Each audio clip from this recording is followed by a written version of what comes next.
बच्चों हाय, स्वागत है आप सभी का अपना चैनल एजुकेशन इज पावर में। तो प्यारे बच्चों, आशा है कि आप लोग स्वस्थ होंगे, मस्त होंगे एवं तंदुरुस्त होंगे और आप लोगों की पढ़ाई एकदम बेहतरीन ढंग से हो रही होगी। तो प्यारे बच्चों, आज का हमारा टॉपिक होने वाला है शब्द विचार। शब्द विचार को आज हम पढ़ने वाले हैं कि शब्द विचार क्या होता है, उसको कितने भागों में डिवाइड किया गया है, कितने भागों में बांटा गया है, आखिर ये शब्द होता क्या है। इन सभी के बारे में हम पूरी जानकारी आज प्राप्त करेंगे, शब्द विचार को पढ़ेंगे और इनसे बहुत ज़्यादा मात्रा में एग्जाम में क्वेश्चन भी बनते हैं।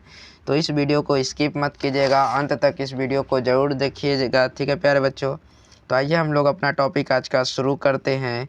यहाँ पर आप देख सकते हैं, यहाँ पर लिखा हुआ है शब्द विचार, जो कि आप लोगों का चैप्टर नंबर 4 होने वाला है, ठीक है, व्याकरण में। यहाँ पर आप देख सकते हैं कि शब्द विचार की परिभाषा जो है वो यहाँ पर कुछ इस प्रकार से है कि शब्द विचार हिंदी व्याकरण का दूसरा खंड है, जिसके अंतर्गत शब्द की परिभाषा, भेद, उपभेद, संधि, विच्छेद, रूपांतरण, निर्माण आदि से संबंधित नियमों पर विचार किया जाता है। ठीक है प्यारे बच्चों, यहाँ पर प्यारे बच्चों आप लोगों को बहुत ज़्यादा कन्फ्यूजन उत्पन्न हो रही होंगी कि इस परिभाषा से आप लोगों को समझ में, आशा है कि आप लोगों को नहीं आए होंगे। लेकिन अभी इसके बाद में प्यारे बच्चों आप लोगों को जो परिभाषा अभी मैं आप लोगों को बताने जा रहा हूँ, उस परिभाषा से 100% संभावना है कि आप लोगों को एकदम बेहतरीन ढंग से समझ में आने वाली है। देखिए यहाँ पर दूसरी परिभाषा में यहाँ पर आप लोगों को बताया जा रहा है कि दो या दो से अधिक वर्णों या अक्षरों के से बना ऐसा स्वतंत्र समूह जिसका कोई अर्थ हो, वह समूह शब्द कहलाता है। यानी कि यहाँ पर दो या दो से अधिक कोई भी वर्ण या अक्षर आप ले सकते हैं और उन अक्षरों एवं वर्णों से मिलकर जो शब्द का निर्माण होता है और निर्माण होने के बाद उस शब्द का अगर कुछ अर्थ निकलता है तो उसी को बोलते हैं शब्द, ठीक है।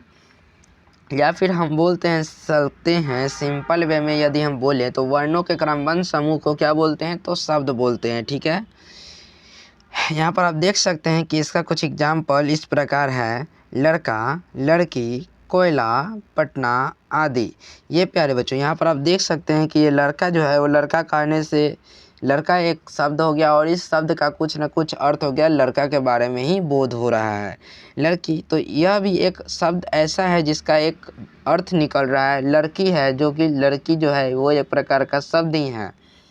कोयला भी शब्द ही है, पटना शब्द ही है और इन सभी का कोई ना कोई अर्थ निकल रहा है। आगे हम लोग जानने वाले हैं शब्द विचार के वर्गीकरण के बारे में। शब्द विचार के वर्गीकरण के बारे में हम लोग क्या जानने वाले हैं? शब्द विचार के वर्गीकरण के बारे में हम लोग क्या जानेंगे कि शब्द विचार का वर्गीकरण किन किन आधार पे हुआ है, इसके बारे में हम लोग जानने वाले हैं। तो यहाँ पर आप देख सकते हैं पहला में लिखा हुआ है किसके आधार पर, तो अर्थ के आधार पर। हम लोग सर्वप्रथम हम पढ़ने वाले हैं अर्थ के आधार पर, हम लोग पढ़ेंगे किसके आधार पर, तो अर्थ के आधार पर। तो यहाँ पर आप देख सकते हैं कि अर्थ के आधार पर शब्द के भेद, अर्थ के आधार पर शब्द के भेद कितने हैं, तो अर्थ के आधार पर शब्द के दो भेद हैं। कितने भेद हैं, तो दो भेद हैं। पहला है सार्थक शब्द और दूसरा है निर्थक शब्द।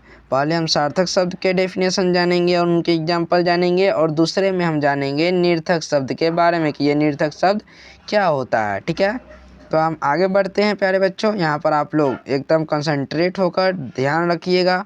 यहाँ पर आप देख सकते हैं, यहाँ पर बोल रहा है शब्द विचार में कि वे शब्द जिनसे कोई अर्थ निकलता हो, वे शब्द जिनसे कोई अर्थ निकलता हो सार्थक शब्द कहलाता है। कौन सा शब्द कहलाता है, तो सार्थक शब्द कहलाता है, ठीक है प्यारे बच्चों। वैसा शब्द आपको लेना है जिससे कोई ना कोई अर्थ निकलता हो, जैसे गुलाब, आमदनी, विषय आदि।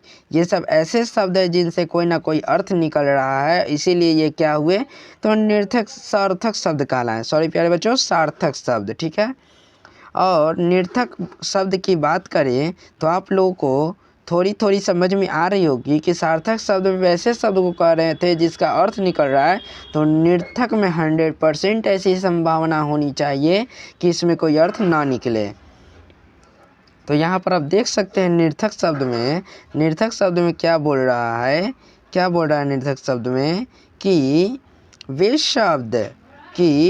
वे शब्द जिनका कोई अर्थ ना निकल रहे, वे शब्द जिनका कोई अर्थ न निकल रहा हो या जो अर्थहीन हो, जो शब्द अर्थहीन हो निर्थक शब्द कहलाता है। ठीक है, इसमें बोल रहा है कि वे शब्द जिनका कोई अर्थ न निकल रहा हो या जो शब्द अर्थहीन हो निर्थक शब्द कहलाता है। जैसे देना पीना, मुक्का चुक्का, खाना पीना, खाना वाना, ये सब कोई ऐसा शब्द है तो है लेकिन इसका कोई अर्थ नहीं निकल रहा है।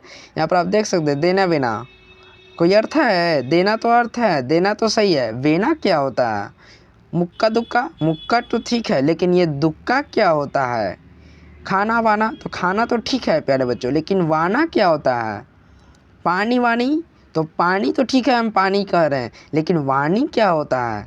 तो इसमें आप लोगों को यही समझना है कि निर्थक शब्द में इनका कोई अर्थ ना निकल रहा है। ठीक है, अब हम आगे बढ़ते हैं और आगे आप देख सकते हैं यहाँ पर लिखा हुआ है, क्या लिखा हुआ है कि रचना के आधार पर या फिर बनावट के आधार पर शब्द के भेद। हम लोगों को क्या पढ़ना है? बनावट के आधार पर शब्द के कितने भेद होते हैं ये जानना है। एग्जाम में आपके क्वेश्चन आते हैं कि बनावट के आधार पर शब्द के कितने भेद होते हैं, तो आप लोगों को मारना है, कितना मारना है? तो 3 मारना है। पहला रूढ़ शब्द, दूसरा यौगिक शब्द और तीसरा यौगरूढ़ शब्द। ठीक है, पहला में क्या है? तो रूढ़ शब्द है, दूसरा में यौगिक शब्द है और तीसरा में यौगरूढ़ शब्द है। तो इसमें आप लोगों को तनिक भी कन्फ्यूजन नहीं होनी चाहिए। हम लोग सर्वप्रथम जानते हैं रूढ़ शब्द को। रूढ़ शब्द को हम देखते हैं कि ये रूढ़ शब्द क्या होता है। ठीक है, तो देखिए यहाँ पर ऐसे शब्द जो किसी विशेष अर्थ को प्रकट करते हैं लेकिन अगर उनके टुकड़े कर दिए जाएं तो निर्थक हो जाते हैं और ऐसे शब्द को रूढ़ शब्द कहते हैं। जैसे यहाँ पर बोल सकते हैं आप, यहाँ पर अगर ज यहाँ पर लिखें और ल यहाँ पर लिखें तो क्या इसका कोई मतलब निकल रहा है?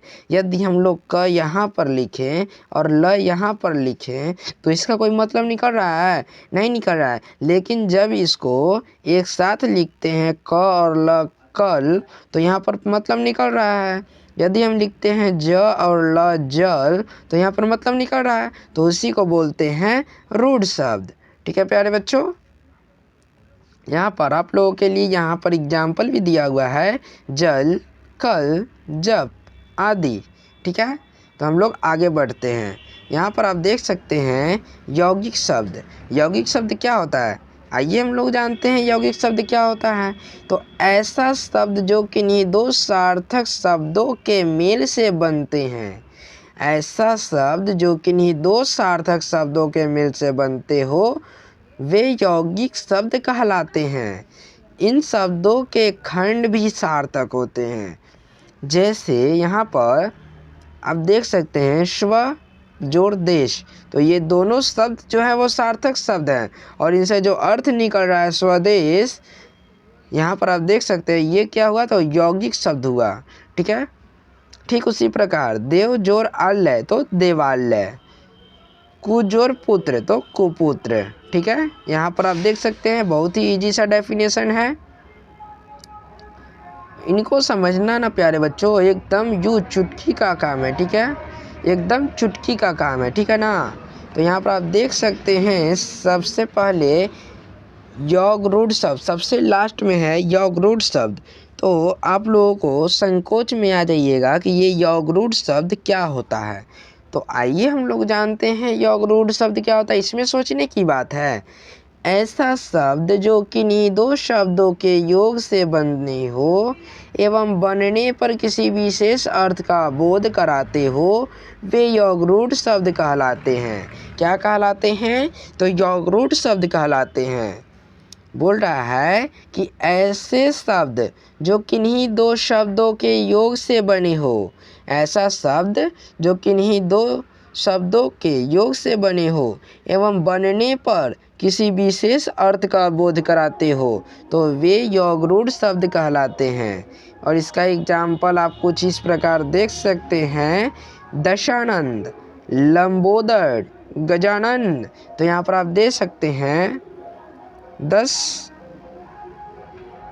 जोर आनन, तो ये क्या हो गया, दशानन हो गया।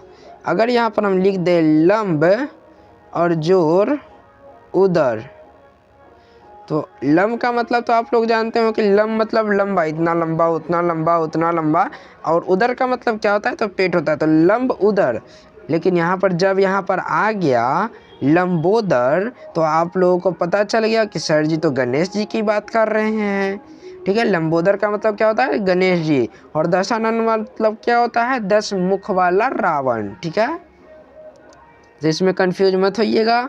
अब आते हैं हम लोग किस पे, तो यहाँ पर आप देख सकते हैं प्रयोग के आधार पर, प्रयोग के आधार पर शब्द के भेद। अब हम लोग क्या जानेंगे, प्रयोग के आधार पे शब्द के भेद को जानने वाले हैं। ठीक है प्यारे बच्चों, यहाँ पर आप देख सकते हैं कि प्रयोग के आधार पर शब्द के 2 भेद होते हैं। कितने भेद होते हैं, 2 भेद। सबसे पहला होता है विकारी शब्द और दूसरा में अविकारी शब्द। ठीक है, क्या होता है, सबसे पहला में विकारी और दूसरा में अविकारी। ठीक है, किसके आधार पे, तो प्रयोग के आधार पे। तो आइए हम लोग जानते हैं विकारी शब्द को। विकारी शब्द क्या होता है, तो विकारी शब्द में देख सकते हैं आप लोग, विकारी शब्द किसे कहते हैं, तो यहाँ पर आप देख सकते हैं कि ऐसे शब्द जिनके रूप में लिंग, वचन, कारक, काल, पुरुष आदि के कारण कोई विकार परिवर्तन हो, तो ऐसे शब्दों को विकारी शब्द कहा जाता है।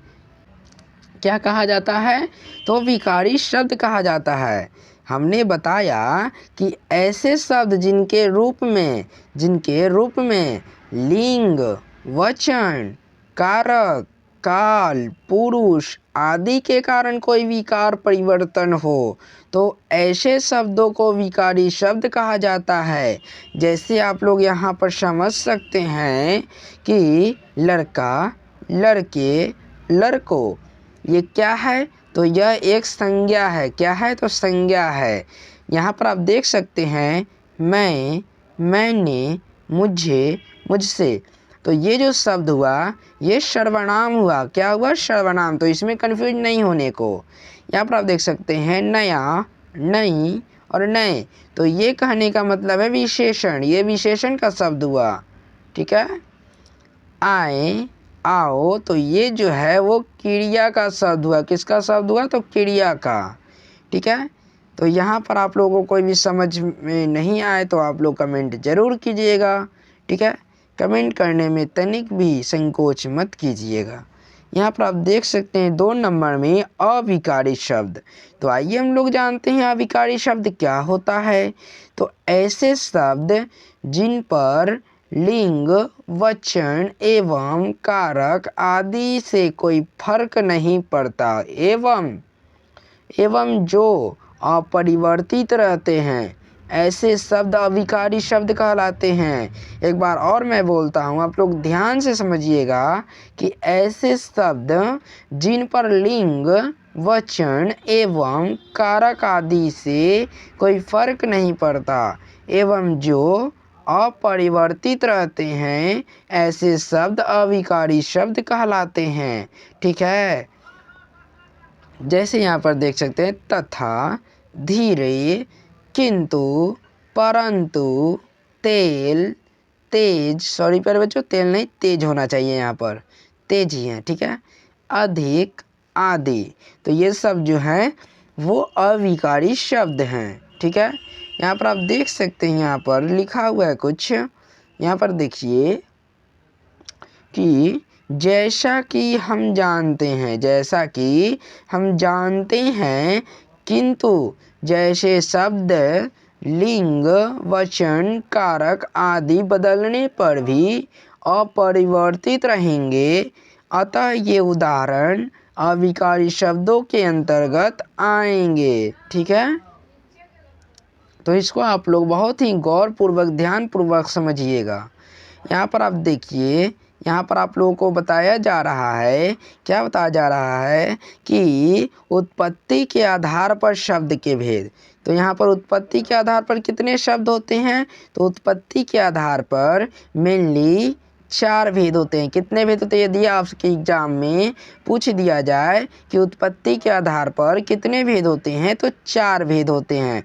कौन कौन होते हैं, तो तत्सम शब्द, तद्भव शब्द, देशज शब्द, विदेशज शब्द, ये जो 4 शब्द हैं, इन 4 शब्दों में आप लोगों को ये जो आप लोगों को दिखाई दे रहा है देशज शब्द और विदेशज शब्द, इन दोनों से आप लोगों को लग रहा होगा कि सर जी ये दोनों शब्द जो है वो हम इनसे परिचित हैं, हमें थोड़ा थोड़ा समझ में आ रहा है कि ये देशज क्या है और विदेशज क्या है। जो अपने देश के लिए हो देशज और हमारे देश के हित के लिए हो वो विदेशन, यानी कि विदेश के लिए हो वो विदेशज।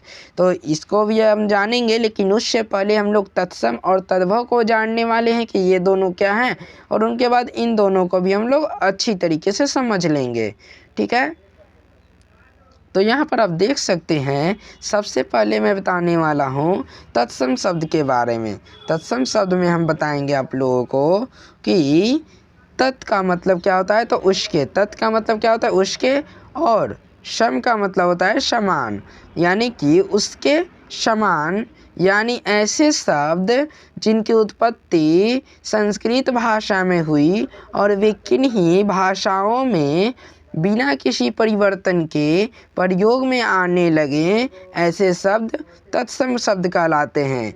यानी कि आप लोगों को इसमें समझ में आ रहे होंगे कि इसमें बोला जा रहा है मेनली कि इसमें ऐसे शब्दों की उत्पत्ति संस्कृत भाषा में हुई, तत्सम शब्द में बोला जा रहा है कि इसमें वैसे शब्दों की उत्पत्ति संस्कृत भाषा में हुई है ना, जिनका परिवर्तन हिंदी भाषा में होता है, मतलब जिनका इस्तेमाल हम लोग हिंदी भाषा में भी करते हैं। जैसे पुष्प, पुष्प, पुस्तक, पृथ्वी, क्षेत्र, कार्य, मृत्यु, कवि, माता, विद्या, नदी, फल, अग्नि, मुख इत्यादि।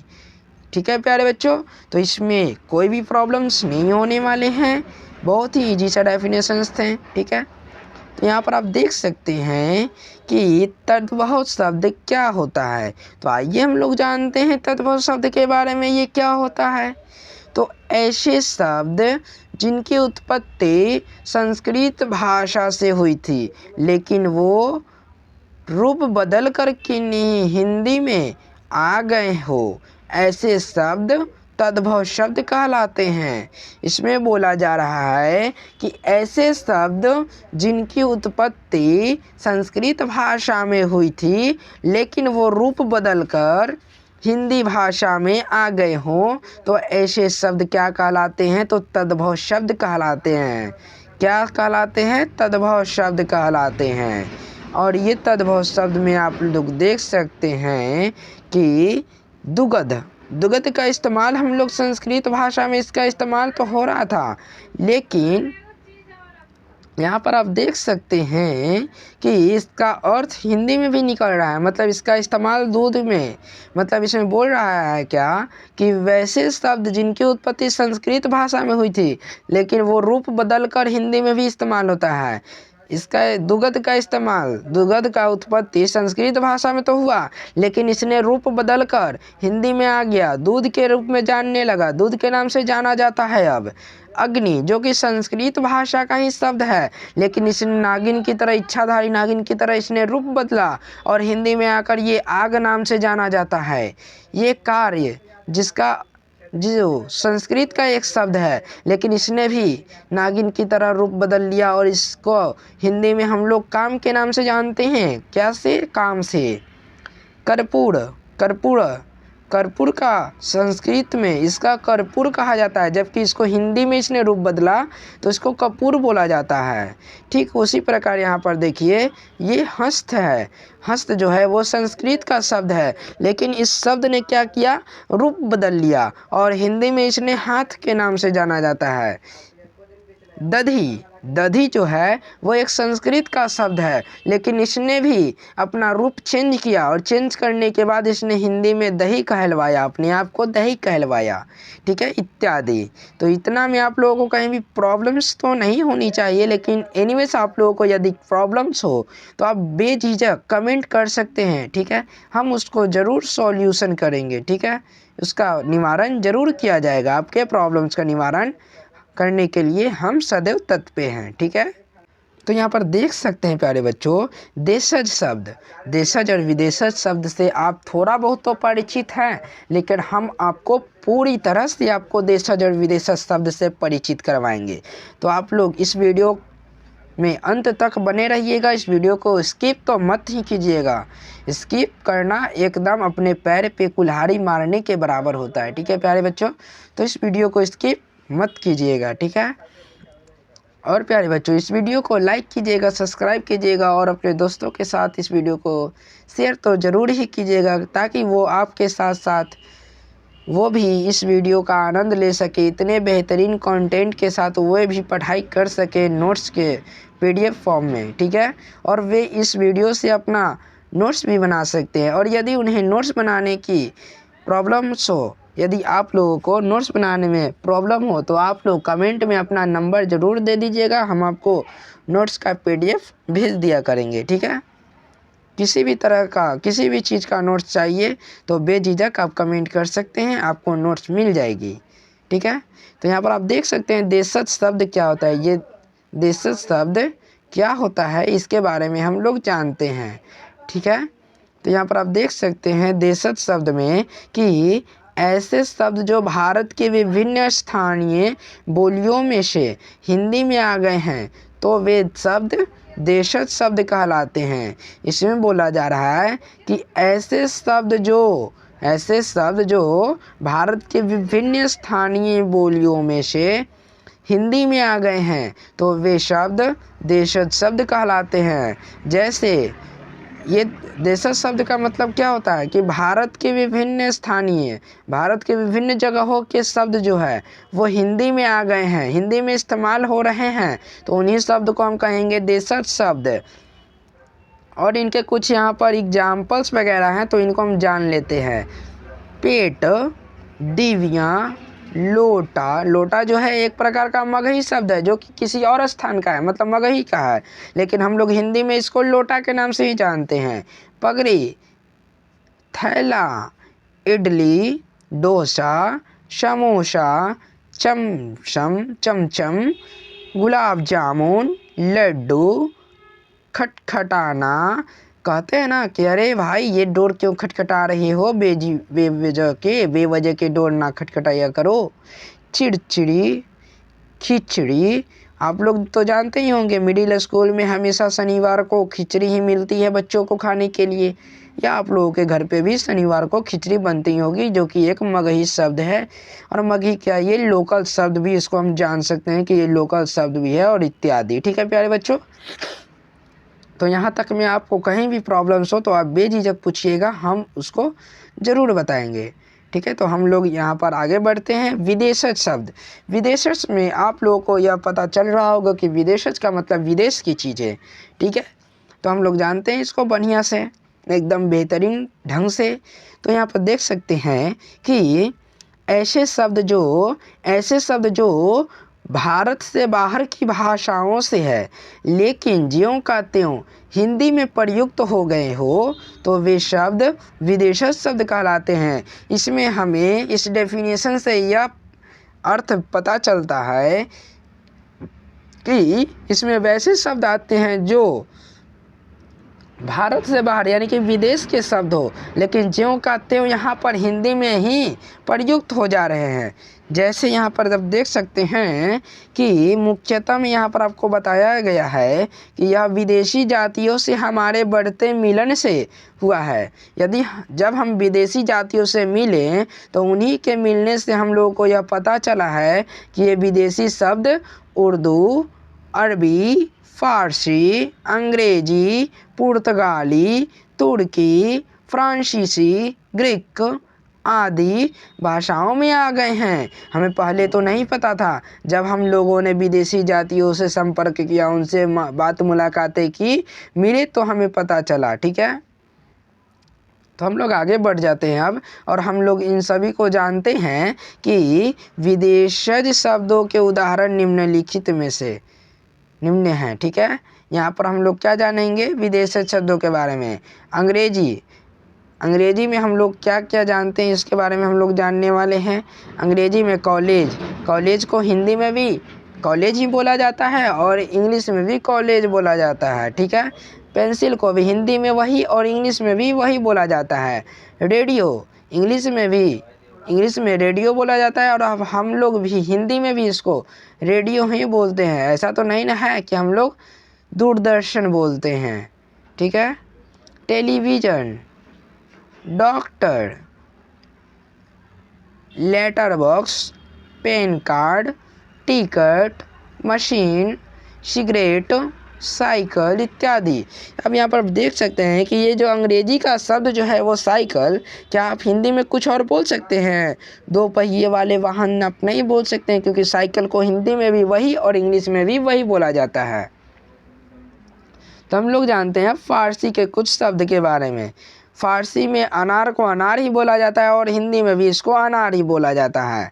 चश्मा, जमींदार, दुकान, दरबार, नमक, नमूना, बीमार, बर्फ, रुमाल, आदमी, चुंगलखोर आदि। ठीक है, तो ये जितने भी हम आपको शब्द बताएं अभी, ये शब्द जो है वो फारसी के शब्द है, जबकि मैंने यहाँ पर आपको बताया था ये सभी के सभी अंग्रेजी के शब्द थे।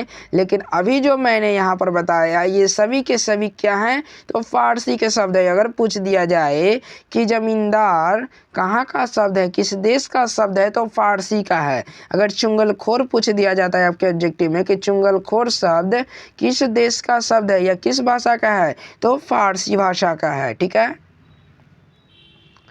तो इसको आप लोग ध्यान में रखिएगा, इससे आपके ऑब्जेक्टिव बनने की 100% संभावना है। अरबी भाषा के शब्द के बारे में हम लोग जानते हैं। ठीक है, अब हम लोग क्या जानते हैं, तो अरबी भाषा के शब्द के बारे में जान लेते हैं। औलाद, अमीर, कत्ल, कलम, कानून, खत, फ़कीर, रिश्वत, औरत, कैदी, मालिक, गरीब, आदमी। ये जितने भी शब्द हैं ये सभी के सभी शब्द जो है वो अरबी भाषा के शब्द हैं। ठीक है, अब आते हैं हम लोग तुर्की भाषा के शब्द के बारे में जान लेते हैं कि तुर्की भाषा के शब्द क्या क्या है। जैसे कैंची, चाकू, तोप, बारूद, लाश, दरोगा, बहादुर आदि। ये जितने भी शब्द हैं ये सभी के सभी तुर्की भाषा के शब्द हैं। ठीक है, अब हम लोग जान लेते हैं पुर्तगाली भाषा के शब्द के बारे में कि पुर्तगाली भाषा के शब्द कौन कौन से हैं। तो अचार, आल्पिन, कारतूस, गमला, चाबी, तिजारी या तिजोरी भी बोल सकते हैं, तौलिया, फीता, साबुन, तंबाकू, काफ़ी, कमीज आदि। ये जितने भी शब्द हैं ये सब पुर्तगाली भाषा के शब्द हैं। ठीक है, और ये भी एक विदेशी यात्री थे जिन्होंने 1498 में भारत आए थे, और इन्होंने क्या किया था, भारत के साथ सौदा किया था, मतलब भारत के साथ इन्होंने बिजनेस करना शुरू किया था। अब यहाँ पर हम लोग जान लेते हैं फ्रांसीसी भाषा के शब्द। पुलिस, कार्टून, इंजीनियर, कर्फ्यू, बिगुल आदि। ये जितने भी शब्द हैं ये सभी के शब्द जो है वो फ्रांसीसी भाषा के शब्द हैं। अब हम लोग जान लेते हैं चीनी भाषा के शब्द। तूफान, लीची, चाय, पटाखा आदि। ये जितने भी शब्द हैं वो शब्द के सब चीनी भाषा के शब्द हैं। और हम लोगों को जानना है यूनानी भाषा के शब्द के बारे में कि यूनानी भाषा के शब्द क्या हैं। Telephone, telegraph, atom bomb, delta आदि ये जितने भी शब्द हैं वे सभी के सभी यूनानी भाषा के शब्द हैं। अब हम लोग जान लेते हैं थोड़ी सी ये जापानी भाषा के शब्द, जो कि यहाँ पर थोड़ा सा कट हो गया है, जापानी भाषा के शब्द। ठीक है, यहाँ पर आप देख सकते हैं प्यारे बच्चों, यहाँ पर है रिक्शा, रिक्शा जो कि जापानी भाषा का शब्द है। ठीक है, इसको आप लोग याद रखिएगा, ये क्वेश्चन एकदम VVI है और आपके ऑब्जेक्टिव क्वेश्चन में आ सकते हैं। और प्यारे बच्चों, मैंने अभी जितने भी शब्द बता रखे हैं आप लोगों को, ये जितने भी अभी मैंने बताया कि किस भाषा के कौन कौन से शब्द हैं, ये सभी के सभी आप लोगों के लिए इम्पोर्टेंट है, क्योंकि आप लोगों में किसी भी शब्द को उठा कर दे देगा और पूछ देगा कि यह कौन सी भाषा का शब्द है, किस देश का शब्द है, तो आप लोगों को बताना होगा। ठीक है, तो इसको आप लोग इस वीडियो को स्किप मत कीजिएगा, इस वीडियो को अंत तक ज़रूर देखिएगा। ठीक है, तो इस वीडियो को लाइक कीजिएगा, सब्सक्राइब कीजिएगा और वीडियो को अपने मित्रों के साथ शेयर ज़रूर कीजिएगा। ठीक है प्यारे बच्चों, धन्यवाद।